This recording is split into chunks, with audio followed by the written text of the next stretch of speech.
আসসালামু আলাইকুম। আপনারা যারা একটু স্পেশাল লকার চাচ্ছেন, ওয়াটারপ্রুফ ফায়ারপ্রুফ বোথ, তারা অবশ্যই গাদ্দা ব্র্যান্ডকে চিনেন। সো গাদ্দা ব্র্যান্ডের এই লকারটি আজকে আমি একটু দেখাবো। এটার উচ্চতা রয়েছে 23 ইঞ্চি প্লাস, পাশে রয়েছে 17.5 ইঞ্চি প্লাস, গভীরতা রয়েছে প্রায় 20 ইঞ্চি, একটু কম হতে পারে।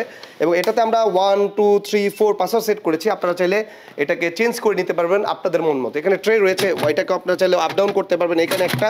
এবং ফুল ব্যাপারটা কিন্তু খুবই এক্সক্লুসিভ, এবং এইটার বডি, এটার থিকনেস অন্যান্য লকারের মতো না। এটা ফায়ারপ্রুফ এবং ওয়াটারপ্রুফ বোথ। অনেক ভ্যালুয়েবল যে প্রোডাক্টগুলো আপনারা রাখতে চাচ্ছেন, এবং খুব একটা এক্সক্লুসিভ ইউনিটের মধ্যে, এবং সিকিউরিটি হতে হবে বেস্ট, তাদের জন্য এই লকারটা হতে পারে বেস্ট অপশন। পিছনে হ্যান্ডেল রয়েছে, এটাকে আপ ডাউন করা যায়। এটাকে আপনারা চাইলে ট্রলির মতো আপ ডাউন করতে পারবেন, নিয়ে যেতে পারবেন। এটাতে কিন্তু ফ্লোর অ্যাটাচমেন্টও রয়েছে। তো যারা এরকম এক্সক্লুসিভ প্রোডাক্ট ক্রয় করতে চান, কোথায় আসতে হবে? ডিজিটাল লকার হাউসে। আসসালামু আলাইকুম।